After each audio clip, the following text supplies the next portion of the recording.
আছে, একটা black colour হবে, একটা গ্রিন কালার হবে। তো যার যেটা ভালো লাগবে আমাদের সাথে যোগাযোগ করবেন। প্রাইস পেয়ে যাবেন অনলি 550 টাকা।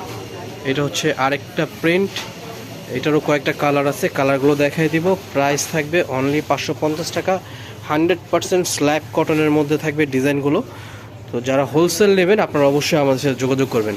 আমাদের কুর্তিস কিন্তু হচ্ছে সম্পূর্ণ হোলসেল দোকান। যারা হোলসেল নেবেন আপনারা আমাদের সাথে যোগাযোগ করবেন, প্রচুর পরিমাণে কালেকশন আছে। তো আজকে আপনাদেরকে আমরা শুধু কিছু স্যাম্পলের ডিজাইন দেখাই দেবো। তো এটা হচ্ছে কামিজের মধ্যে আরেকটা ডিজাইন, খুব সুন্দর। এখানে গলাতে এমব্রয়ডারি ওয়ার্ক করা আছে, পুরো বডিতে অল ওভার প্রিন্ট থাকবে। এইটারও কালার আছে, আপনাদেরকে কালারগুলো দেখাই দিব। এইটার প্রাইসও পেয়ে যাবেন মাত্র 550 টাকায়। এটা টোটাল আপনার 4টা কালার আছে। তো যার যেটা ভালো লাগবে স্ক্রিনশট দিয়ে দিবেন, আমাদের সাথে যোগাযোগ করে। আপনারা ঢাকার ভিতরে যারা আছেন ক্যাশ অন ডেলিভারি, যারা ঢাকার বাইরে থেকে নেবেন আপনারা কুরিয়ার সার্ভিসের মাধ্যমে নিয়ে নিতে পারবেন। এটা হচ্ছে আরেকটা ডিজাইন, প্রাইস থাকবে